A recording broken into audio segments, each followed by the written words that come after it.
Take these artifacts to aid your quest. The mystic mirror of Afri will aid your personal vision, and Aquila's scroll will store whatever you may find.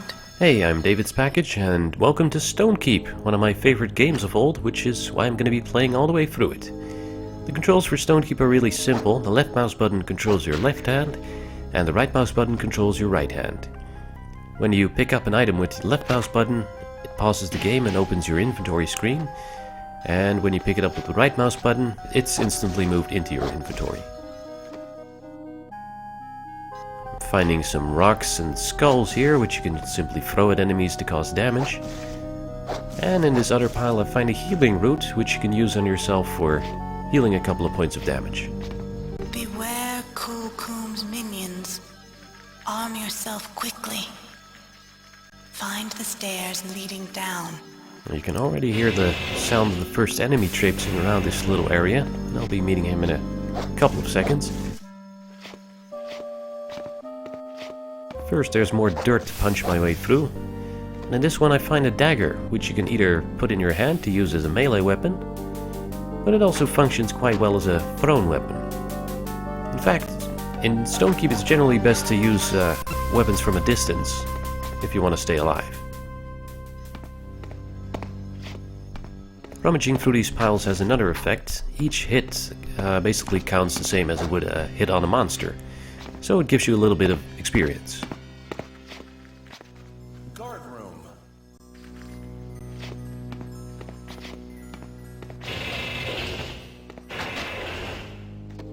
In this broken table over here I find a leather breastplate, first bit of armor.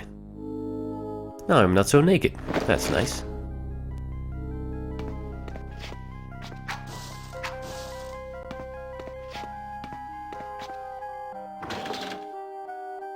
Here I find a blue healing potion, and a scroll which you can use on yourself in the mirror to read. Send Star Troop to Fort Thunder. The Throgs are getting restless again. Well, this is just a little bit of flavor text. It doesn't actually serve any useful purpose, so I'll just leave the scroll around here. Another dagger, and a couple more healing roots. The inventory scroll to the right has unlimited storage space, so I can basically pick up everything I want. Which I'm probably gonna do. Now I'm gonna see if I can find the first enemy. He seems to be avoiding me. There we go. It's a giant ant. But this is actually an ant of the worker variety, which means that it won't actually attack me until I attack it. Like so. Well, it's a very weak enemy, being the first one, so he didn't even manage to get a hit in. Now let's follow Farah. This door is locked. Well, unlocking it isn't very hard. Simply pull the lever once, but if we push the lever back up and pull it back down again, we unlock the very first secret in the game. I have to do this immediately because as soon as you go down that set of stairs behind the door, the secret locks forever. It opens this passage, which has a rock and also some oil bottles which you can throw at enemies and which will explode. That's pretty cool. But the big secret is over here. Now this is the Dagger of Penetration, or Very Sharp Dagger, depending on who you ask. It's actually a weapon you only find in one of the last levels of the game, so it was probably left here for playtesting purposes. I'm gonna bring it along, but I'm not actually gonna use it for now, since it would make the game too easy. Whoa. Lost one, is this the best you can do? This mortal is not worth my time. Kulkum, do not gloat so soon. My champion will defeat you. Your imprisonment is the start. You have escaped me once. You shall not escape me again. I have you now, and I will find the rest. Now back to your hell. You are foolish wish to put your trust into this one, Vera. I will show you that you should not believe in your foolish mortals. Begone. Mortal, know that your soul is still your own by my whim. The tides of destiny will not save you at the appointed time. Know that we shall meet again. Tread lightly until then, for my wrath is legion. Right, so you might be just a little bit confused at this point. You may recognize the guy who looks like a cross between Mysterio and Darth Vader from the intro, where he sunk Stonekeep beneath the earth. He is actually Kulkum, the Shadow King, god of the sun, technically, and also the major enemy for this game. The sound of a sword getting drawn you just heard meant that one of my stats just rose. Unfortunately, I don't have any means to check my stats just yet, because I need to find an item in the game in order to do that. And time to meet yet another new enemy. This here is a Sharga, sort of a short goblin fellow. They have little swords which they know how to use, and they tend to have a lot of tricks up their sleeve. Quite a bit more serious enemy than the ants.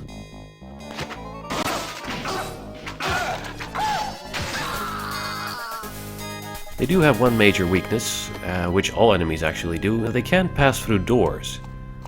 So technically I could have just stood outside and tossed skulls, stones and daggers in his face without actually hurting myself.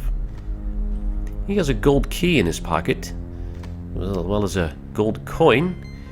There's only one shop in the entire game, so coins aren't very useful actually. He also drops his Sharga sword, which is kind of a crappy weapon, but I'll use it for a little while just to show it off. No, nothing else here. But that key is going to be helpful for a while. Right here with the first locked door. And there we go.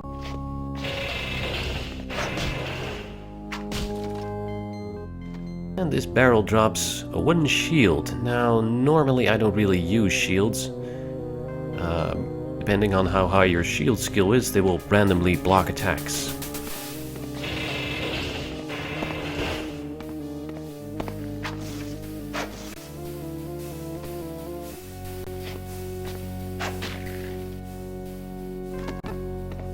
Another door to unlock.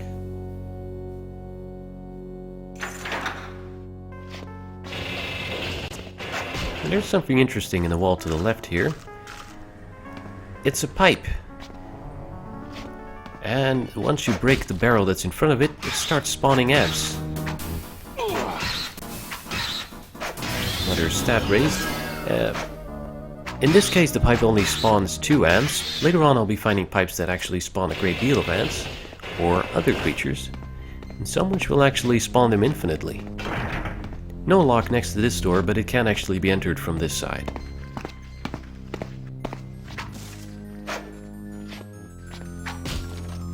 A couple more healing roots. These face the other way. They're basically the same as the other healing roots, they just heal slightly less energy. Ooh. Another passive ant in front of me. Not so passive now.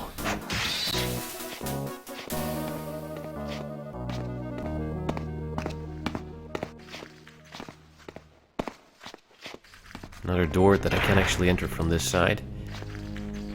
A worker ant, but behind him there's actually a warrior ant. They're pretty hard to distinguish from the worker ants, but they're slightly bigger and their jaws seem to be bigger as well. And the difference is, of course, that they instantly attack you, whether you've attacked them or not.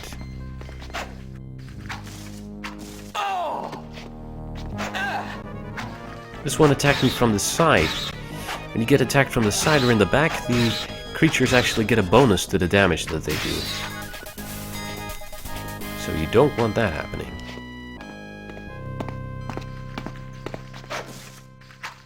Out of my face.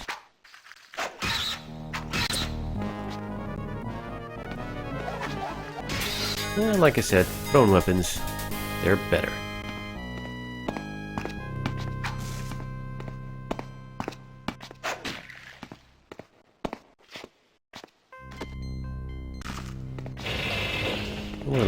crossroads here. And we're about to come up on a very interesting item indeed. Nothing of interest in this room.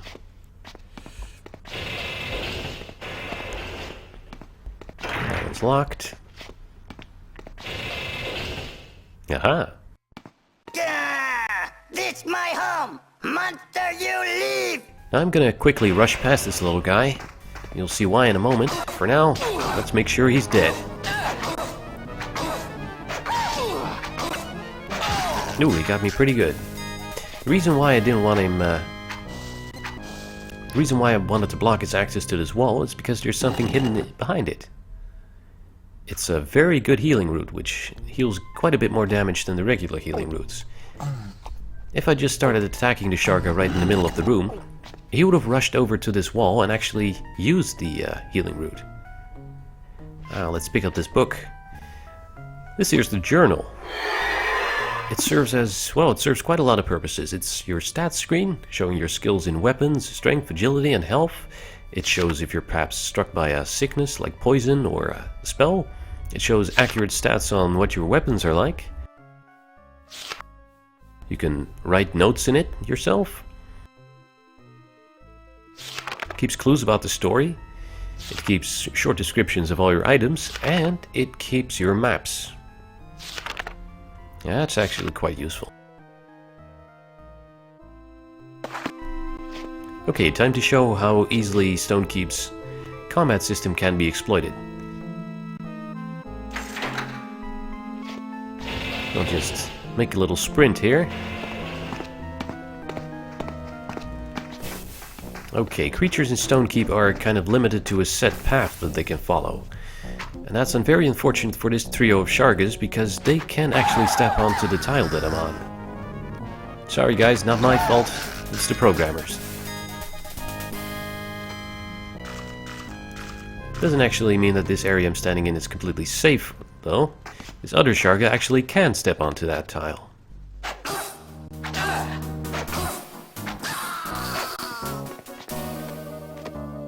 There's one more running around.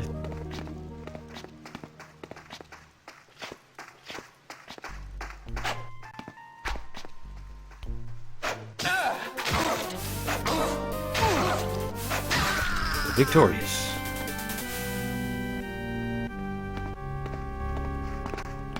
I hear the roaring of a nice fire. As you might imagine, I don't want to actually walk through this fire. But when you're standing on a tile, you're actually standing on the far end of it, so you can simply spin around the fire without stepping into it.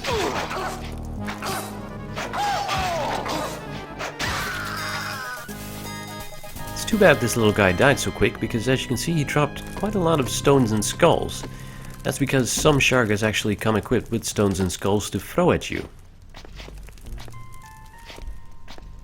What's in this chest? A light green potion.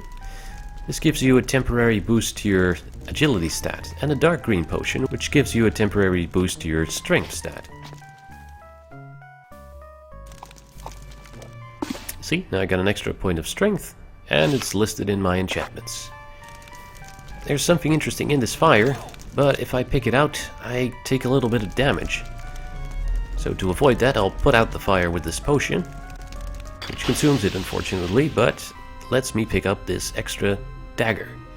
This is a slightly different dagger from the regular one. The journal describes it as a dagger that feels hot. It's actually a fire dagger.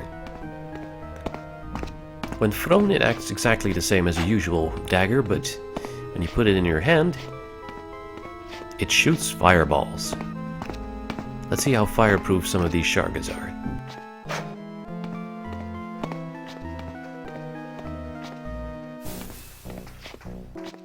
Hear them. Oh, look, they're trying to throw skulls at me.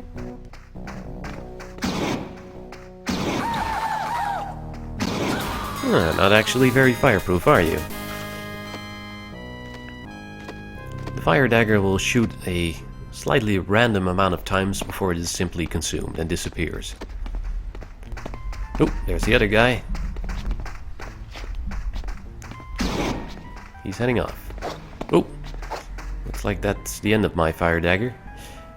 We'll go back to regular ones now. Ooh. Skulls actually seem to do slightly less damage than rocks when thrown at you. I could use a little bit of healing now. Don't want to get cocky. Sorry about those gross eating noises. I'm afraid you're gonna have to get used to those. Alright, that's enough. Let's check out what's in this area. Blacksmithy. That sounds promising. Unfortunately, the gold key I have does not fit this lock. I'll have to find another key first. Beware. Dangerous materials. Music to my ears, but again, this is a lock that needs a different key to unlock. So let's move on for now and see if we can come back with a different key later.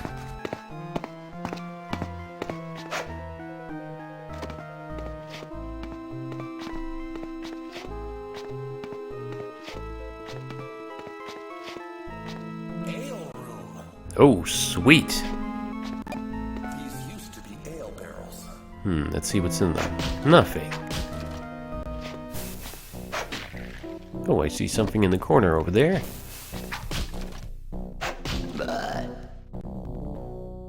It's a hammer. This is a heavy weapon that's slow but does a lot of crushing damage. And this poor shark is completely drunk. He will not fight back if I attack him, so I'll just leave him there.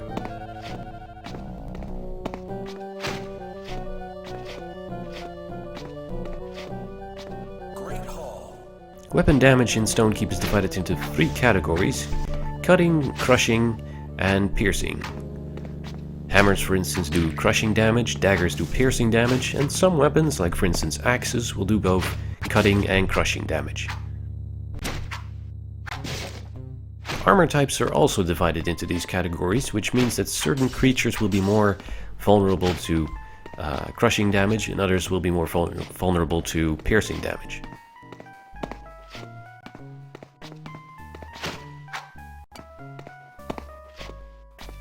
Kitchen.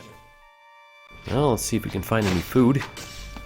Elizabeth served many home-cooked meals in this kitchen. Oh boy. Well, there's another pipe over here, as you can see, and this one shoots out quite a lot more than 2 ants. Nevertheless, I'm gonna stay here and kill a few of them, because one of these ants will actually drop something very useful.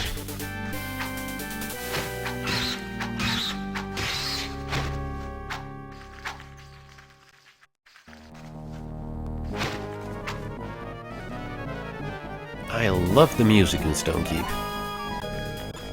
When there's nothing happening, it's very atmospheric, very creepy.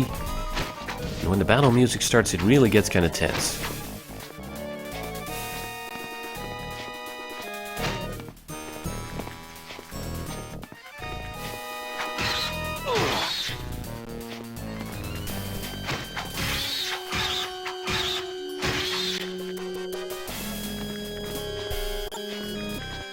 Well, these ants appear to be getting kind of confused. They're barely attacking me at all. This one's wandering off. But it's exactly the ant I was looking for because, I don't know, the 5th or 7th ant or something drops a bronze key, which is what I need to get into a few of the rooms I passed by earlier. Let's start with the dangerous materials room.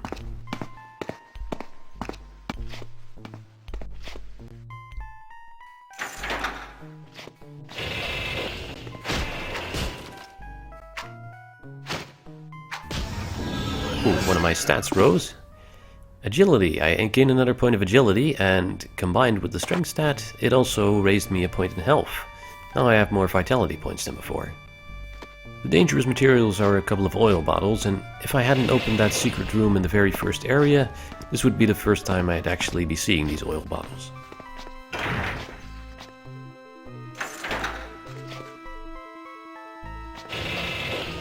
Blacksmithy is infested with ants.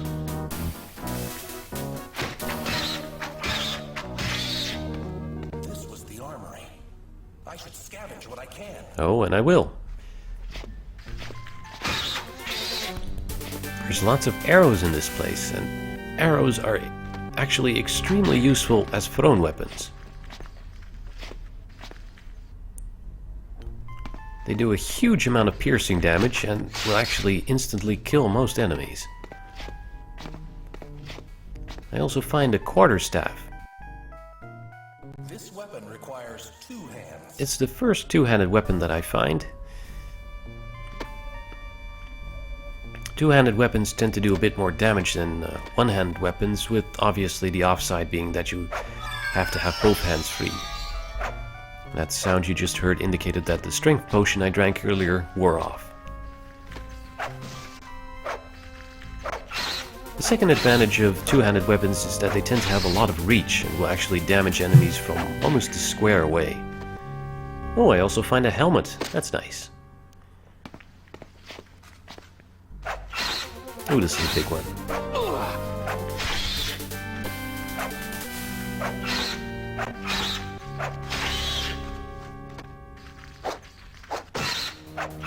I can still use my free hand as a fist, but of course that's not really very good at all. In this dirt pile over here, I find an axe.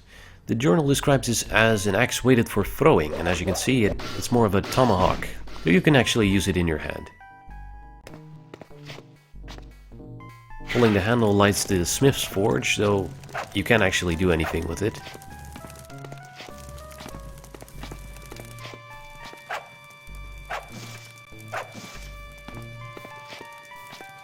And the chest in the corner, which I unfortunately don't have a useful key for just yet. So we'll leave that for later.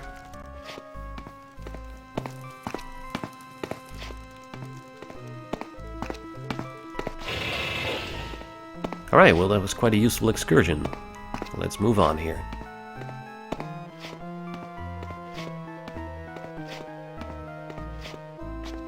Council room. The door to the council room is locked, though I can actually unlock it with the bronze key. But it's technically the room where the bosses of this level reside, so I'll leave it for later.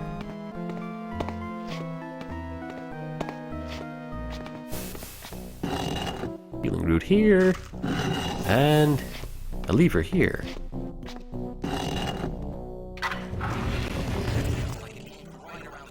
Let's check it out. It opened a little room with a few more potions. A bigger blue healing potion, which heals even more. A smelly throggish brew, which I think heals weakness, which is an effect from spells, and possibly poison. I'm not quite certain. Oh, here's another room that I can unlock with the bronze key. And I hear a pacing Sharga outside.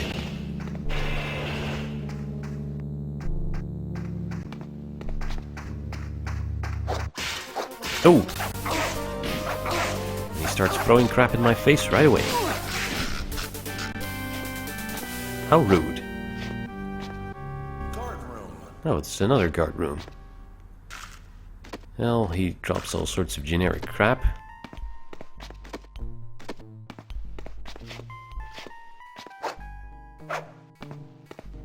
Here's one of those doors that you can only unlock from this side.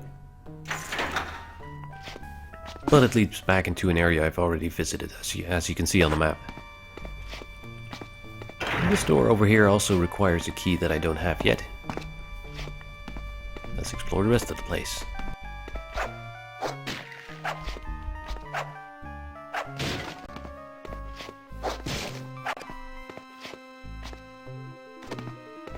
Over here is the first trap. This suspicious Sharga corpse should draw your attention to the holes in the wall to the left. There's a hidden plate here that actually triggers arrows shooting out of the wall. Luckily it only has about 3 charges in it, and is way too slow to actually hit me. Now it's empty.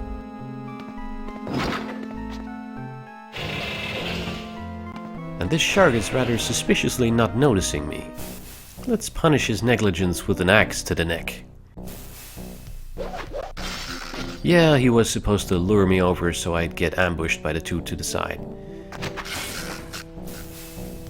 Oh, I missed him with my arrows.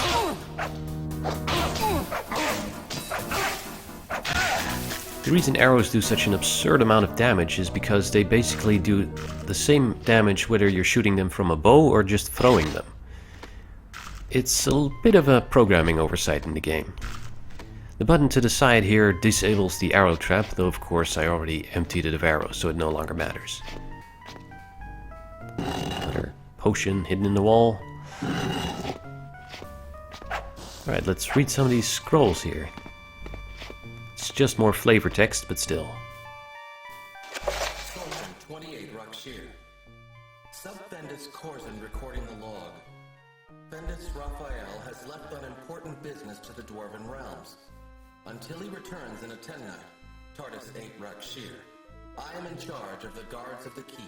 So of course these names Sorfin and Rakshir are names from the Stonekeep calendar. Tardis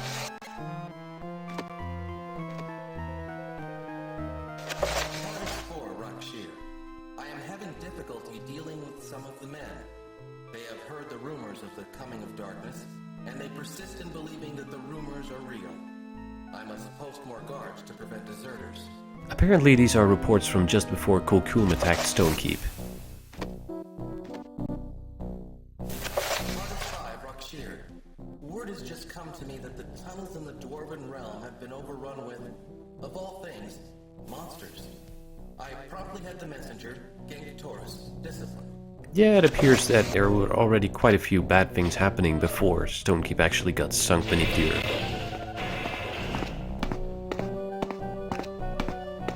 Alright, let's move back into familiar territory. And continue making my rounds from there.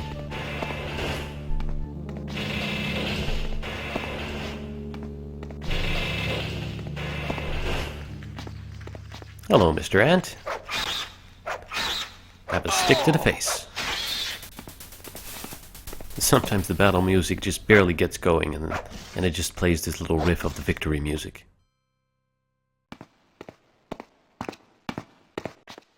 There's 4 corners to the first level, which all lead up to one of the towers of Stonekeep, like the one where I started out in.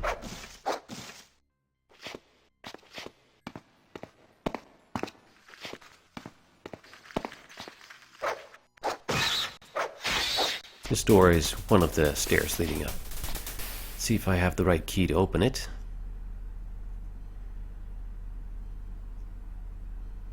I do. Let's have a look upstairs.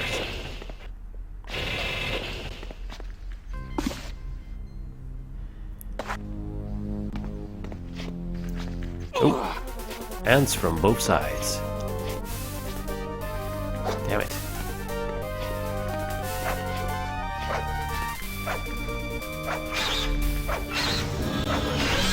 Another stat raised. Well, that was the sound of a stat rising, but I'm not actually seeing it. Possibly my strength stat just raised, because, as I remember, that was supposed to be 2 points.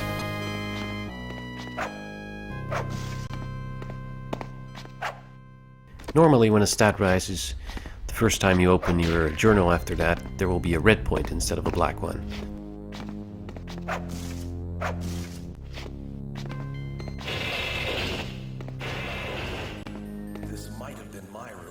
So, even though it doesn't really look that much like it, this was possibly Drake's room from the intro.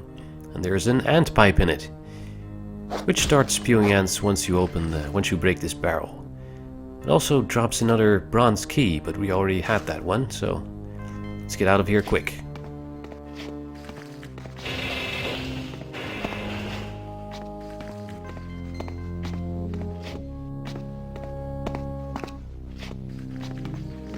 Long corridor over here.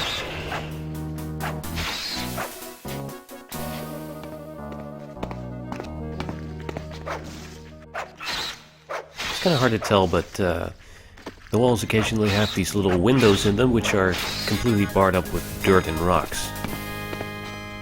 Just a little indication of how the entire keep was actually sunk beneath the earth.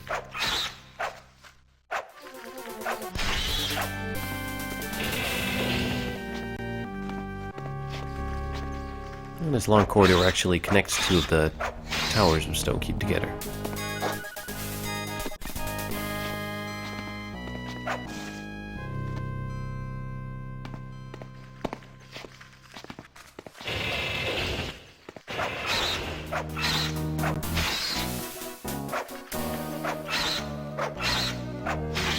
Here we have another sort of pointless room with nothing in it except a pair of ants.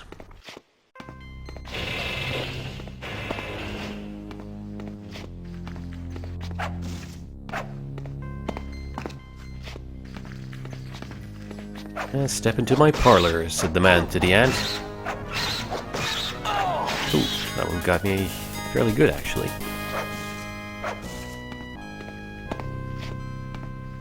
Well, that cleans up this place. There's another stairway leading down here. But it's actually an area I've already visited. So I'll just have to make trails to the east. While I'm doing that, maybe I can talk a bit about Stonekeep's troubled production. Because for a game that came out in 1995, it was actually pretty outdated.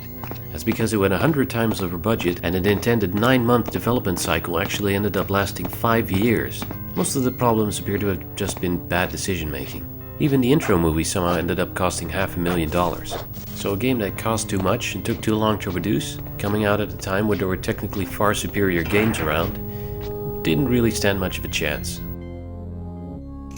And this is another door I can't open. I need yet another key for that.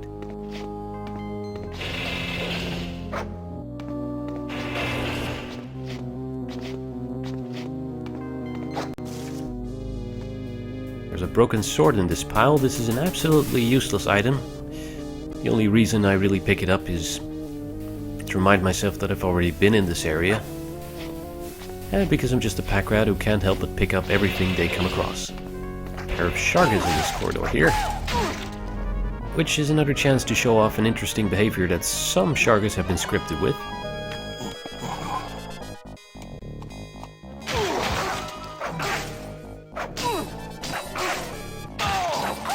The Sharga on the right just ate one of the roots in his pocket. If I'd killed him before that, he would have dropped the root. And because his body died, he just dropped his sword and started groveling in hopes that I won't kill him. Guess I won't. I'll leave him alive. He's absolutely harmless now.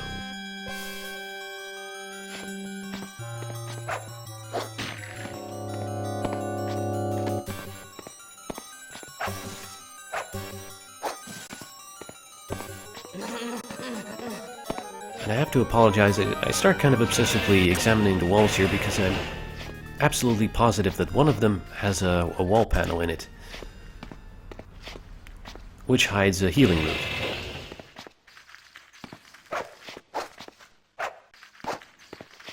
In the end, it turns out I'm right, which is why I left this bit in. But I promise it's the only time in the LP that I'll actually waste time looking around like this.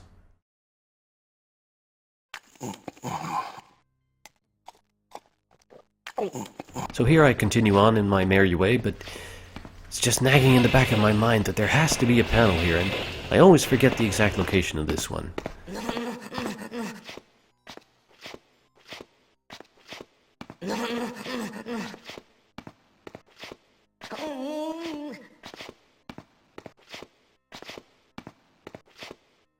Well, turns out it's right here.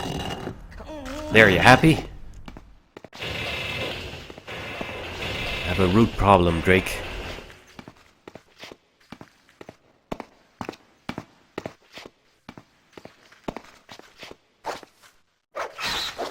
One more stairway leading up that I haven't climbed yet. Yep, it's the last of the 4 towers to explore. Nice. Oh, we have incoming Shargas. Let's hit them with Drake's deadly thrown arrows. Seriously, that is a really crazy good throwing arm. We're waiting for the third one. Come on, come on. I know you're there. Alright, that was a little bit too easy, but I won't be taking care of all the Shargas I come across like this. It's funny because it's actually quite far into the game that you finally find a bow. Oh, and I just gained a point of stealth. If you take the tiles one step at a time, you will gradually build up stealth and your footsteps will be much quieter, which allows you to sneak up on enemies. I won't be doing that much in this LP because it would be annoying to watch. Now, to the left here is a corridor that opened because I opened the secret in the very first area. As you can see, there's a big old giant sharga hiding behind it. Beware the Kevin of Bath. Yeah. Oh! Straight to the baby maker. Yeah, obviously Kevin Bass is one of the Stonekeep team members, and this is a little in-joke. And when this giant sharga falls, they unfortunately only drop a tiny little regular sharga sword. Not sure why there's a sharga corpse and an ant corpse right here. There's no trap of any kind. But I do hear an interesting sound coming from behind this door.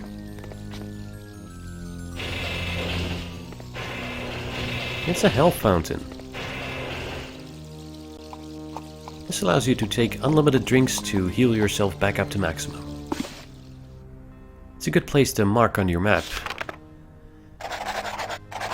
so you can come back later. Not that I'll be doing that in this LP.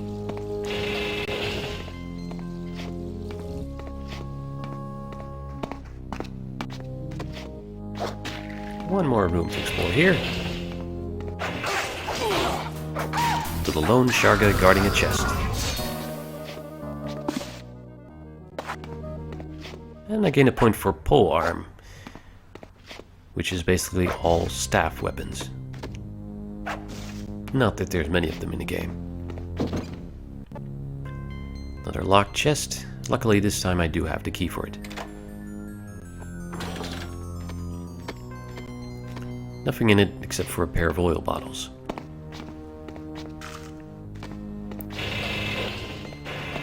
Well, that finishes up the towers of Stonekeep.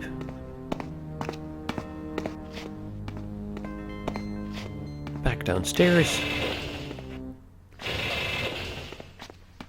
Because I have a little more of the outer ring of the level to explore before I finally take the battle to the bosses.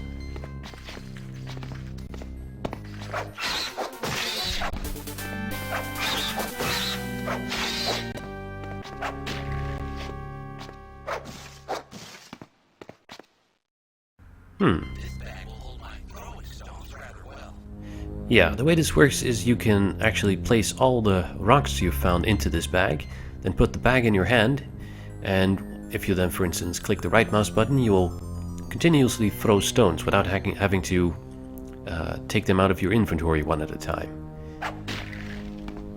I'm not going to be using it, for one thing, because I don't actually bother throwing rocks. There's much better weapons to throw. But the other reason won't become apparent until much later in the game. Forget about it for now. Let's just say that I have something else I'm going to be doing with my rocks later on. And in this broken table I find some leather armor leggings, which completes my sexy leather armor outfit. Nothing but a useless broken sword in a pile of dirt.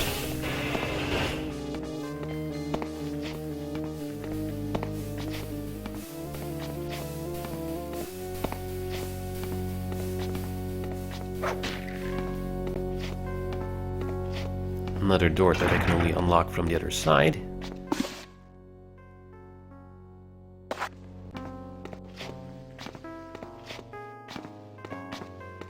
And here, yet another hidden panel, which unlocks a little corridor to the side there.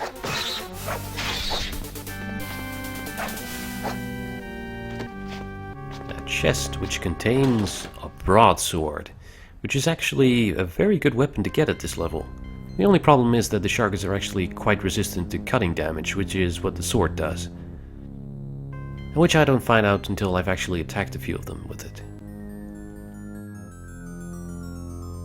I've also put the throwing axe into my hand to use it as a melee weapon for a while. Just to work on my axe stat.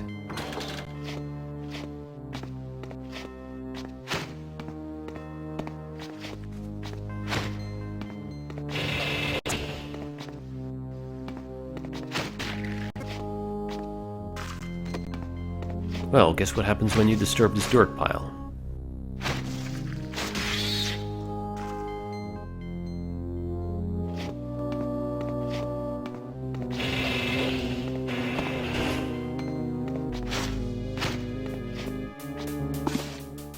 Well, I've explored just about every corner of the overall level.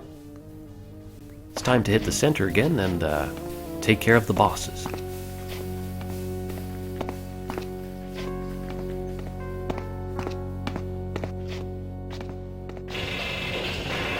Not this door. And not this door either. Sorry about that. There we go.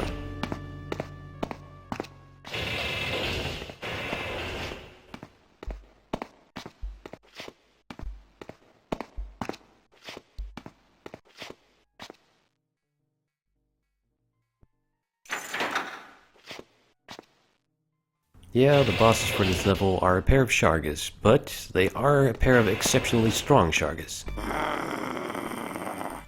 You're not welcome here. Gothic, stop you now.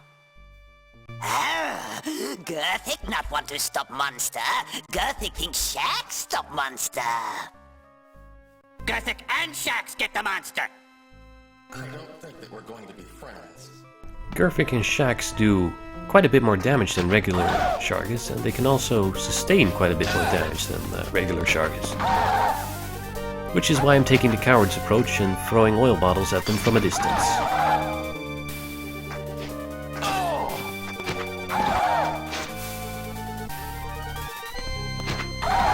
Ah, that's one of them. As you can see, the sword barely hits him because his armor is really good against that type of damage. I totally forgot about that, which is pretty stupid, so I resort back to throwing weapons at him. Shargas are much more susceptible to crushing and piercing damage. Oh! Yeah, you weren't really supposed to see that just yet. I'll explain in a moment. This is intriguing.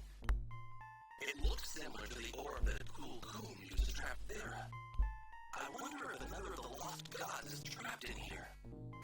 I should examine this more closely. Well, basically, Drake is right. One of the other lost gods is trapped in it. In this case, it's the god Afri. Now, the use of this orb is when you place it on the ground, it projects a map of the surrounding area. You yourself are the little white dot in the center, and any living enemies in the area will appear as colored dots. One of the major advantages, however, is that it shows you secret rooms in the area. Like, for instance, this little room right here. It's locked at the moment, but let's see if we can find a way to unlock it somehow. Speaking of locks, here's a steel key, which I'll need to get out of this level.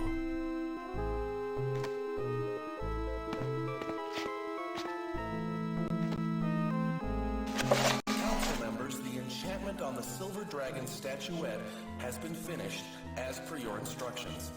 Passageway to the Dwarven Realms has been secured. Mage Icarius. This is a little more than just a bit of flavor text. It will actually become a useful piece of information in the next level. Silver Dragon statuette, keep that in mind.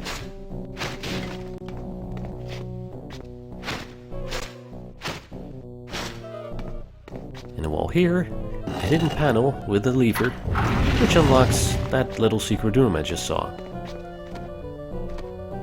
Nice.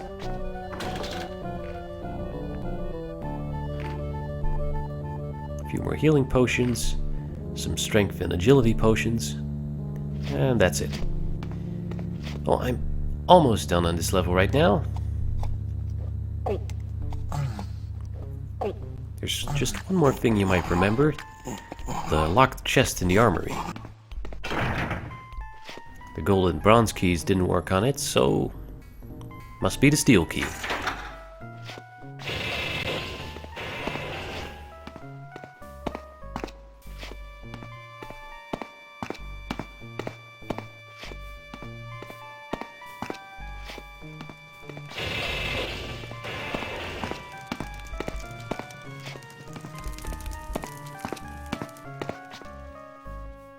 And there's just one thing in this chest.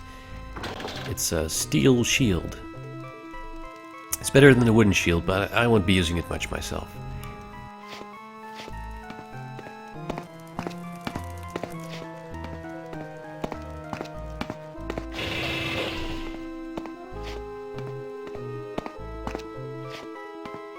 Alright, that finishes the first level. There's actually 2 locked doors leading to the second level. I'm just gonna head to the closest one and finish this up.